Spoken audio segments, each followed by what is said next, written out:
passe super, l'artiste, super, encore un but sensationnel.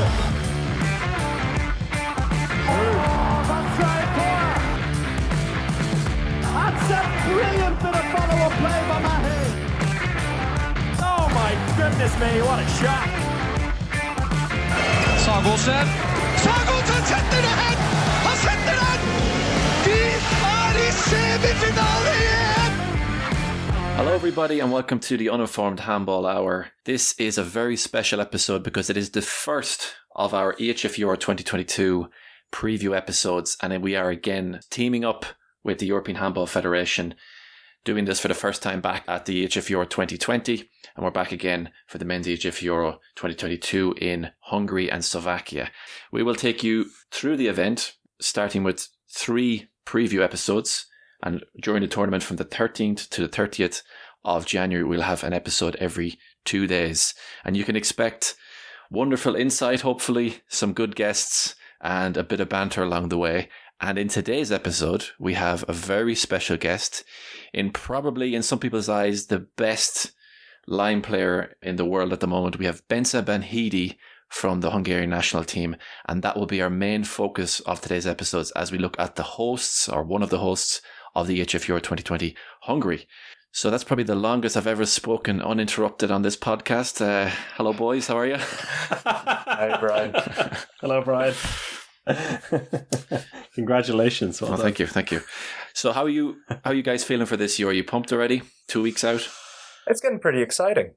And it's especially exciting because we will all be there at the arenas. Touch wood, of course. Be at the arenas, watching the games, speaking to the players, getting the feel of the tournament as it goes on. So I'm very excited for that.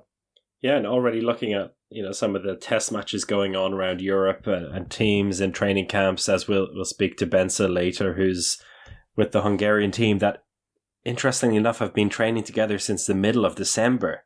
And that's serious preparation. That's way longer than most teams do for a championship like this, which I think gives us a nice insight into just how seriously they are taking this opportunity. And I think that's going to be one of the focus for us in this podcast, is talking about this Hungarian team and their striving to finally make a breakthrough and get a medal at a major championship.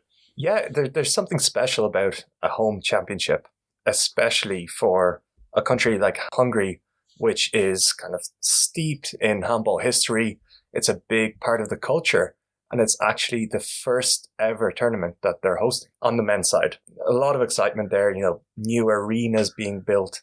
We're going to see games at a 20,000-seater arena in Budapest. I think everyone's excited for that.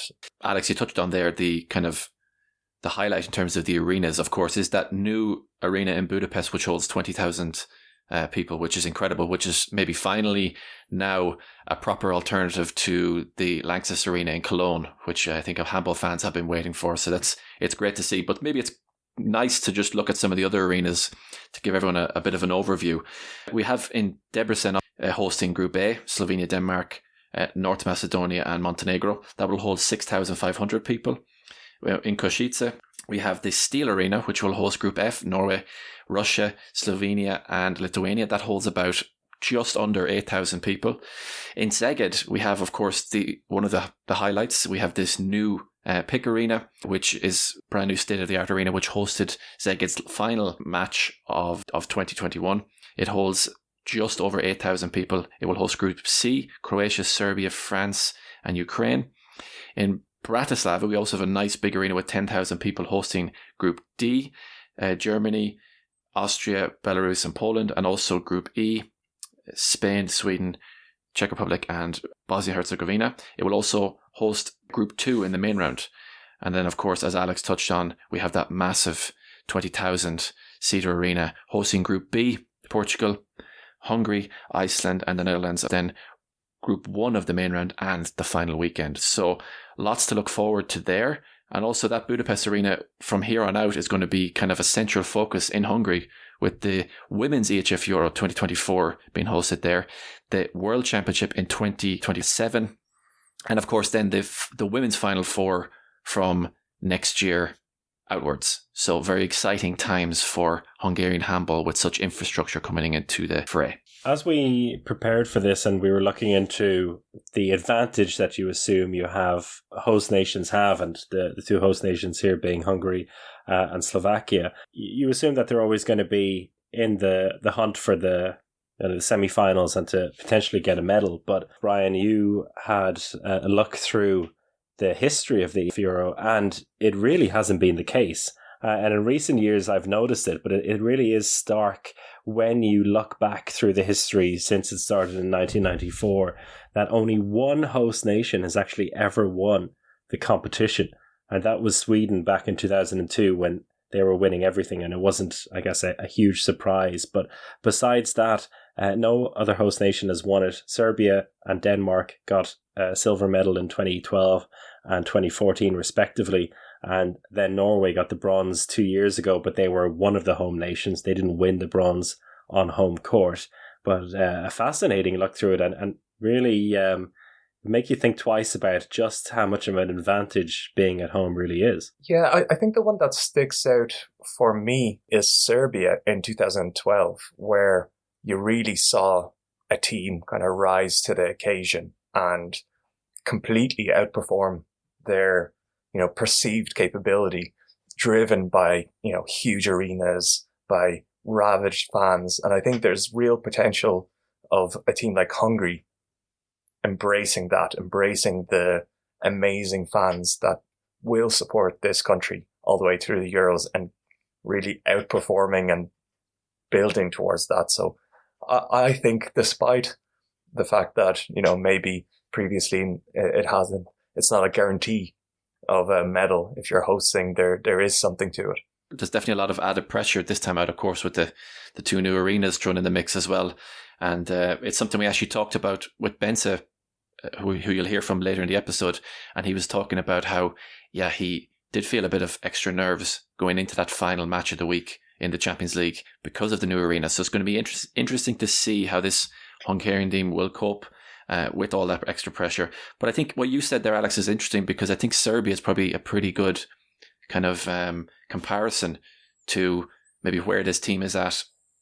Because some of the other teams that hosted the Euro, like, for example, Switzerland in 06 or Norway in 08 or maybe then Austria in 10, I mean, they were never really going to push for medals at that stage. Norway was at a very different stage of development back then, and Switzerland and Austria were always going to be outsiders. So some of them are hard to compare to, but Serbia probably is a pretty good one. Maybe also Poland in 2016 is also a fair comparison to make of where they were standing in world handball at that moment. So it's going to be fascinating to see from here on out how Hungary are going to deal with that. How do we define Hungary as a handballing nation? I think we have a very clear definition of Hungary on the women's side as absolute bottlers and always young. But how do we define the men's team? It seems like almost like they haven't even been good enough to disappoint us.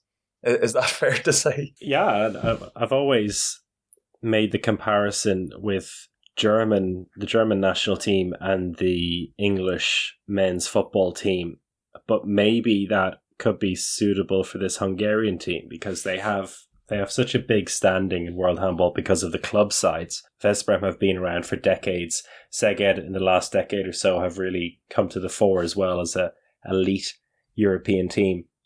But they're two teams that are so full of international talent, and there's the odd Hungarian in there, and it's never translated to the international stage. And again, you almost assume that if you've never thought about it, you're like, yeah, sure, Hungary have won some titles in the past and they've won medals in the past, but that is incredibly not the case. They've only won one medal in international handball, and that was the silver medal in 1986 at the World Championship. And in the European Championship, they've never had a campaign where they won more than 3 games in one whole championship. So really, that puts them quite literally in the middle of the pack. And they haven't done too much to get away from that. There's been a lot of hopeful campaigns for them. Most recently in the World Championship last year, when we thought they were real contenders, but then got knocked out in the quarterfinals, losing after extra time to France. At the Euros 2 years ago, they were top of their group. They knocked Denmark out of the championship, but then faltered a little bit in the main round. So, yeah, it's a team that looks like it's on the edge of making a breakthrough, but they don't have enough stars in the team traditionally to actually make that breakthrough. And I think that as a middle of the pack team is where they stand, but it puts them in a very interesting situation at this championship as they look to make the breakthrough and try to make full use of the home advantage and the rising stars they undoubtedly have. Yeah, I think you could probably put... I mean, you asked a very interesting question yesterday, Chris, when we were chatting about this episode. You said, are Hungary the best team never to win a medal at a Euro? And I'd say probably. I think Croatia is probably another team you could put in there. Of course, Croatia have silver medals, 3 in total, but never have picked up gold. But yeah, I'd say Hungary are definitely in that conversation of one of the best handball nations to have never won a single medal at an EHF Euro. It's crazy to see because they've had so many stars in the past. Of course, Naj being probably the biggest player to come out of Hungary, but even further in the past, they've had these national heroes like Kovacs and Carlos Perez, who have been huge stars, but they seem to not be able to put a good enough team around them. It's always been driven by a big star, not a full team. And I think that's what differentiates the team today. So the Hungarian team today doesn't necessarily have a superstar in their ranks, but they do seem to have a very nice squad. I think their backcourt is looking very good these days with Bodo and Dominic Mate coming up as a rising star with Lekai there, and of course Banhidi as arguably the best line player in the world. There seems to be more semblance of a squad this year, and it feels like they're on the verge of something good. I'm not saying great, but they're definitely on the verge of something good. Well, let's take a look at the squad in a bit more detail now. And some of the players you mentioned already there, like Ricard Bodo, who I feel, particularly nowadays, is, as Brian would like to put it, a bit of a random rocket. He can be fantastic on his day and a real powerhouse at left back. Then you've got Dominic Mate on the right hand side, who just seems to be getting better and better. And I'm a big fan of his. He's moving to PSG next season. And then Mate Lekai in the centre, who never seems to be, for whatever reason, fully fit or healthy or available during these championships for Hungary. So hopefully that will not be the case next month for them. And then Roland Michler in goal, who, when Bence mentions that he's 37, I actually had to look that up afterwards because I couldn't believe it. Because I was like, how is Roland Michler 37? He still looks so incredibly young, even though he's been around forever. But a real leader in that team. And you feel like someone like him won't have too many chances left after this. That is the case for a few of these players. Playing at home as well is going to be... it's going to be a huge occasion for them. And it's, for me, the most interesting thing is how they're going to react to playing this home championship. Because they've never had it before, they're used to the pressure of playing for Veszprém or Szeged and everything that comes with that. But with the national team and Hungarian fans, it just seems something else. And, you would assume they're going to make the most of it, but it's not a guarantee. Definitely not a guarantee. And it's interesting what you've both touched on when I was looking at the squad list as well. I was thinking, yeah, great backcourt. And we didn't even mention someone like Zoltán Zita as well, who I think can have a great tournament. And having a random rocket like Bodo is, I think, always good at these Euros, because sometimes you just need that randomness to put some teams away.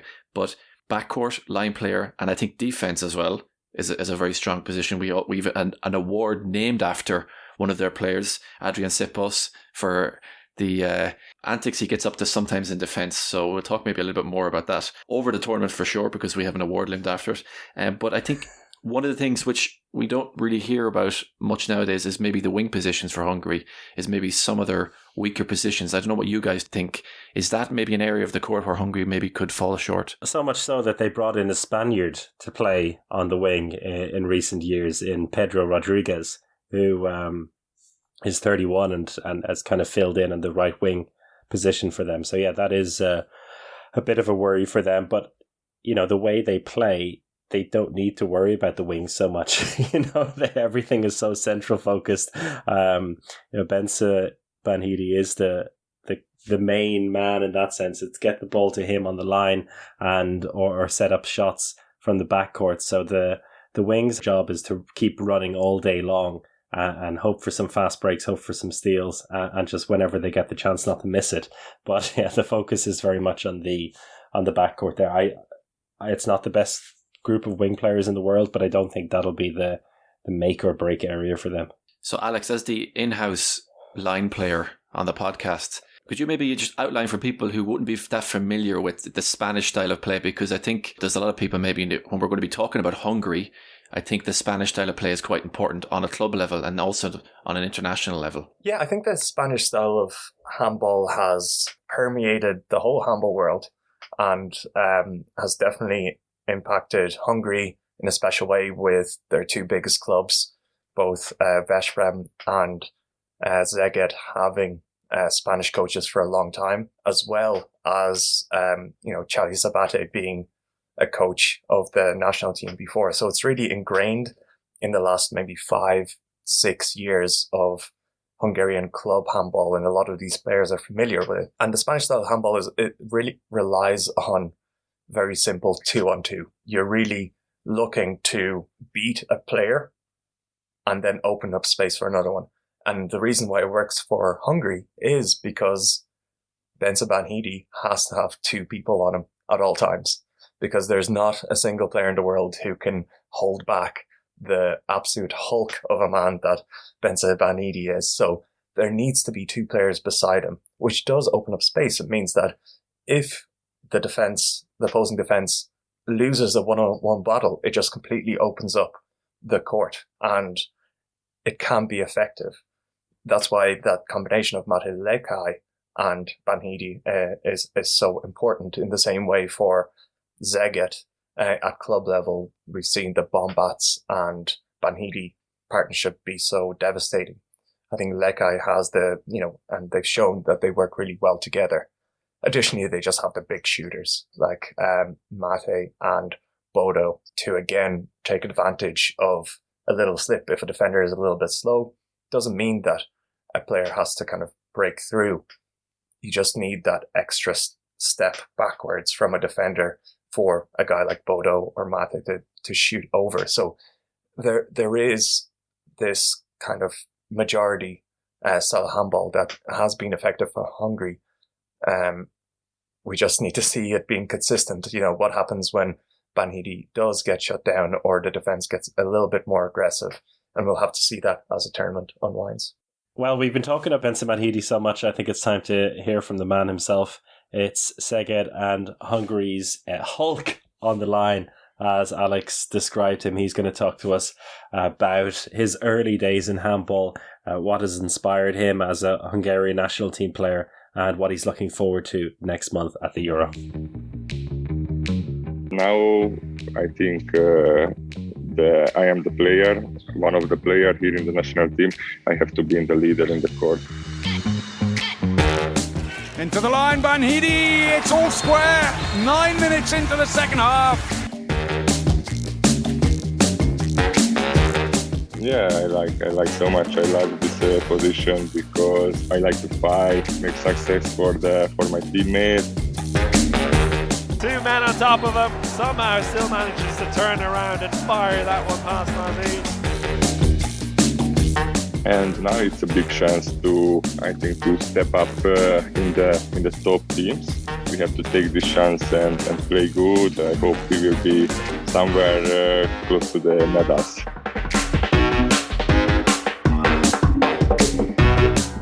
Oh yes! Banhidi, goal number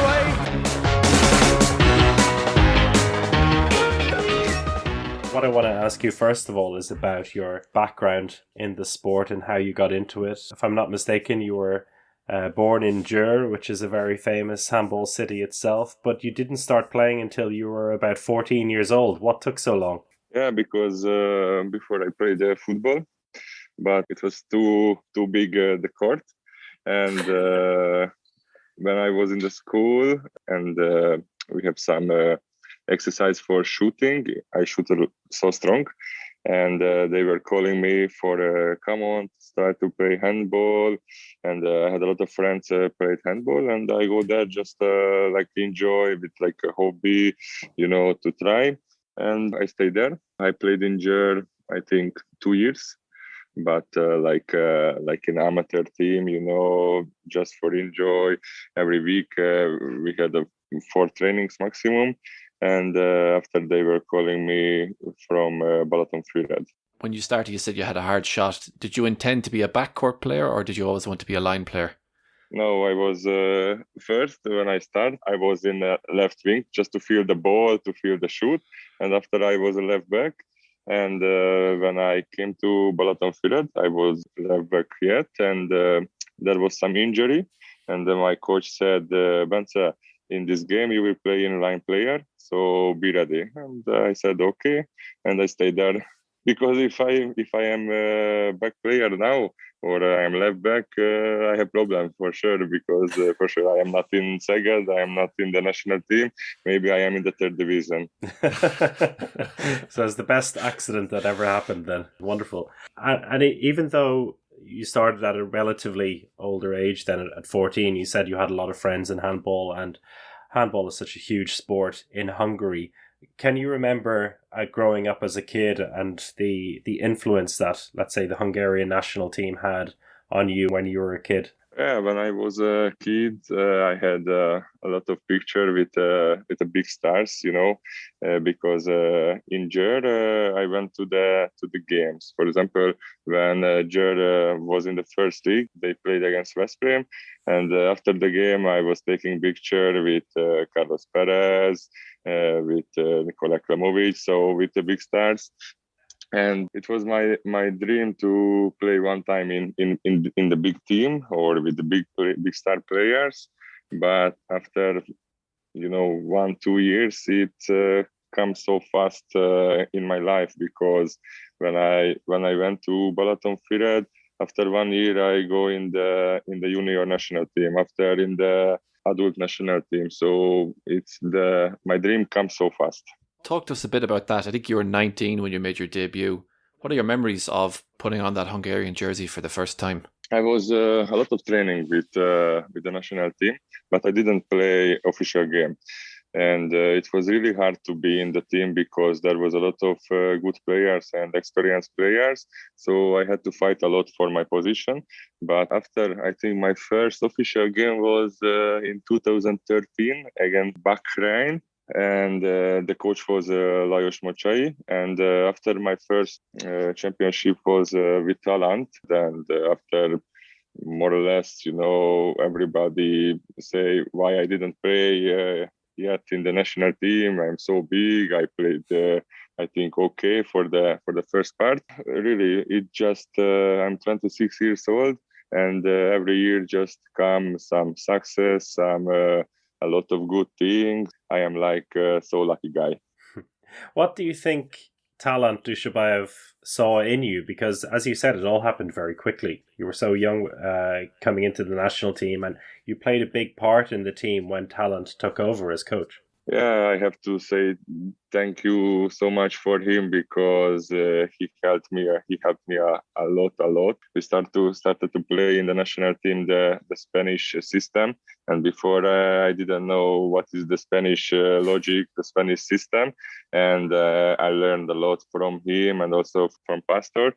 But for the first part in the national team, he helped me a lot, because it was everything different what he made in the court than before, and after it was much easier in my position because I learned a lot of new things. If we look then back to your first Euro in 2016, you were 20 years of age. What are your memories of that? I think your first game for you personally was quite successful. You scored 7 goals and you were top scorer in the game. But what were your memories overall of going to that first tournament and entering the big stage for the first time? I was so excited because before the European, I couldn't believe I will start the game and I will play a lot, because there was 2 other line players who had more experience, and they played before me in the national team.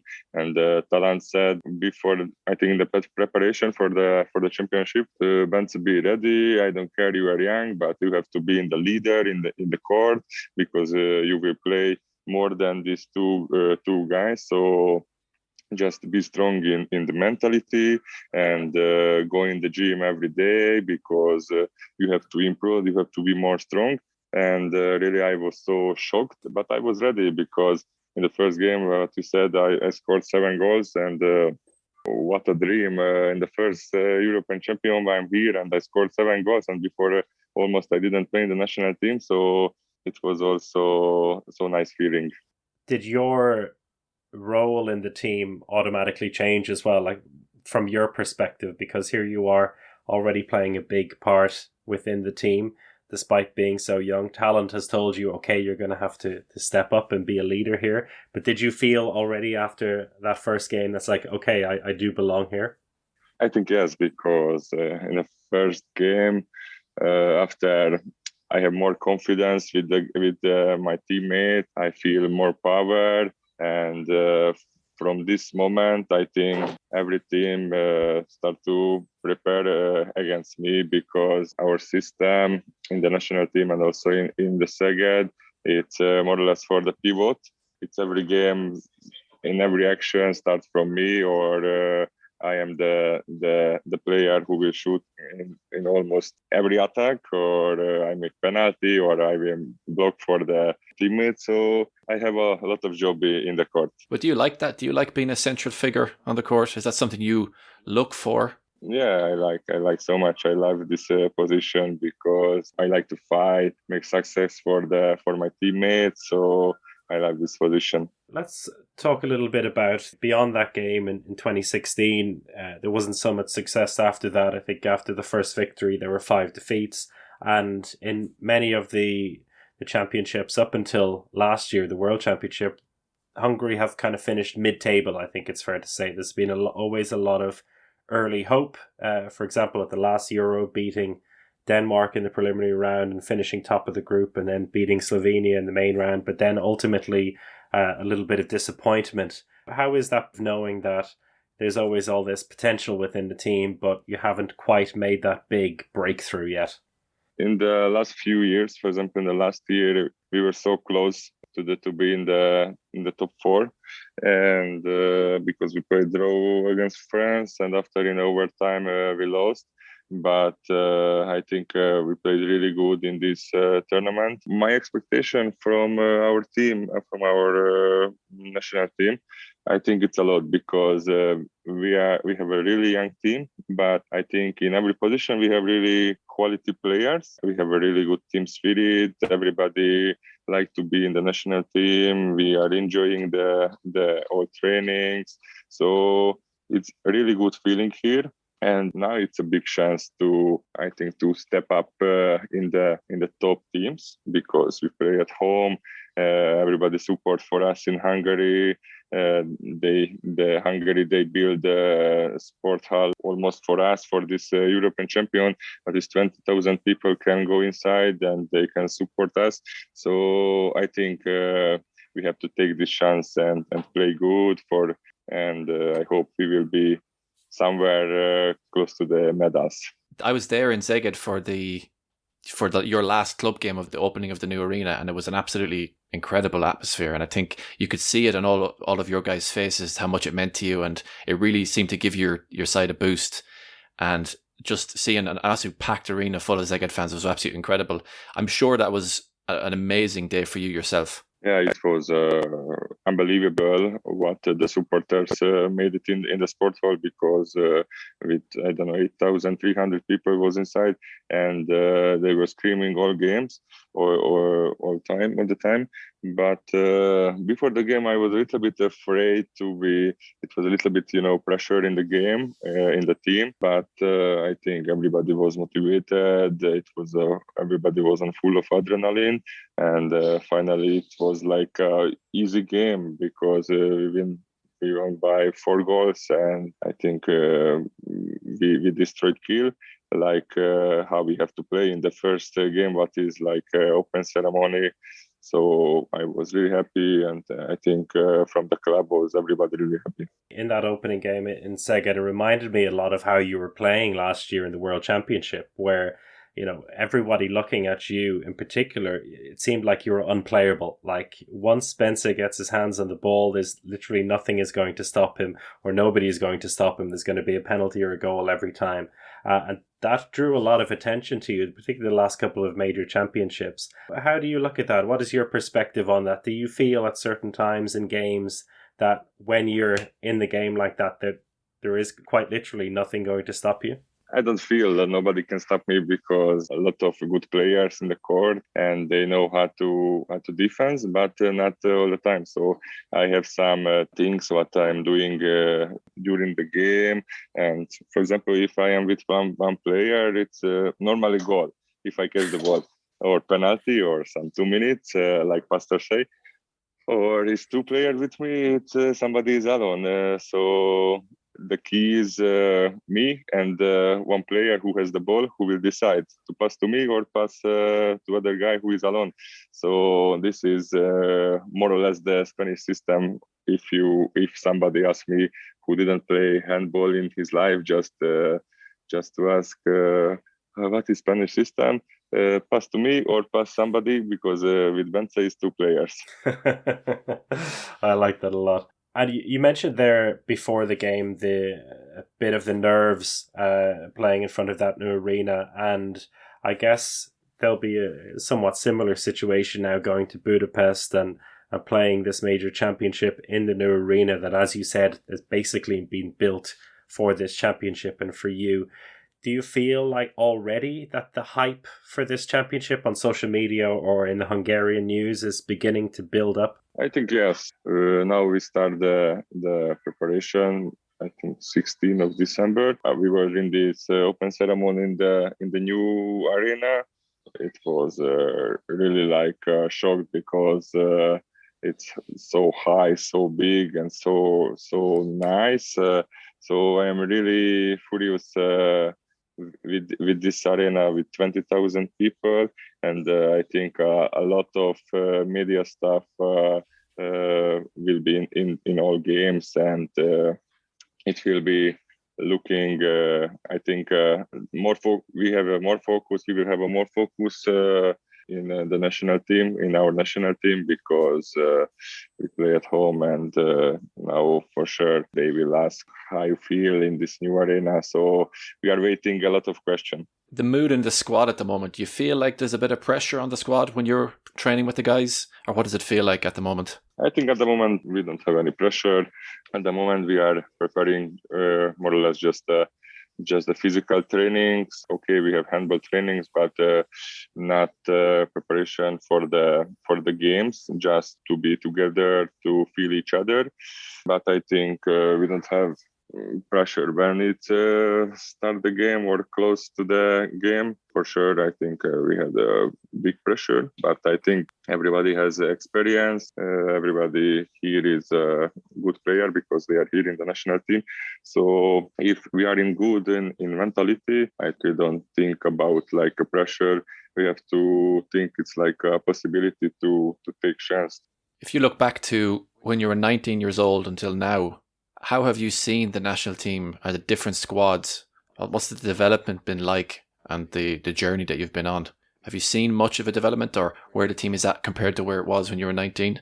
I think when I was 19, it was like an old team, because there was a lot of old players, or I say not old, but older player than now, because now I think our average, it's around 26, 25. I don't know, because we have a lot of young players, except I think our goalkeeper, Mikler, because he's 37 or 38, I don't know. Some players who is over 30, but I think the most of players is under 30 years old. So it was a different national team. We played different, and now we have Chama the last 2 years, and Laszlo and the Gui. I think the team spirit is also different. In 19 years old, I don't feel I can be leader, with 19 years old. But now I think I am the player, one of the player here in the national team. I have to be in the leader in the court, and I have to show for everybody we are here for win, and to say to guys if I see something, because everybody knows me in the team also. So it's much different if I think for when I was in 19. Tell me a little bit about your view on Hungarian handball fans and Hungarian sports fans in general. I think they're probably among the most famous in the world. I saw a picture where you were in the crowd for a home game in the European Football Championship last summer, and you've experienced both sides of the coin, I guess you could say, as a player that they're supporting, but also in games against Veszprém where you can feel the other side of it. How would you describe Hungarian handball and sport fans to us? I think they are noisy, really loud, because they are like a screaming all the games. So they are different. For example, if I play in Germany, they are not screaming. If you play in Hungary, in Szeged or in Veszprém, they are supporting you. They are screaming a lot. So it's much different to play in Hungary. And the last year I was in the European Football Champions. It was amazing. It was incredible. How was the feeling? Because I think in the football stadium was around 70,000 people. I hope it will be the same with 20,000 people, just in the close part in our arena. But I think they will be, I think, the other player who can help us in the games. Bence, thanks a lot for your time. I think that's brilliant. Enjoy the rest of your training camp, and we look forward to joining you in Hungary in a couple of weeks. Thank you so much to be with you. Take care, Bence. Thank you so much. Bye.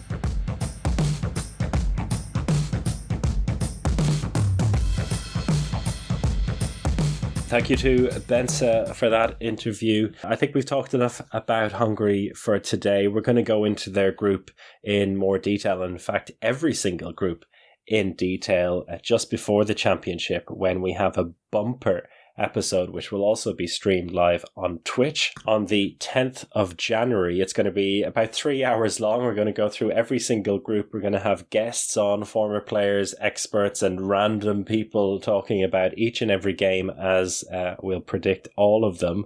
And we'll also have another preview episode before that, where we can't say exactly who it is yet, but we're hoping it's going to be a very, very big Norwegian star.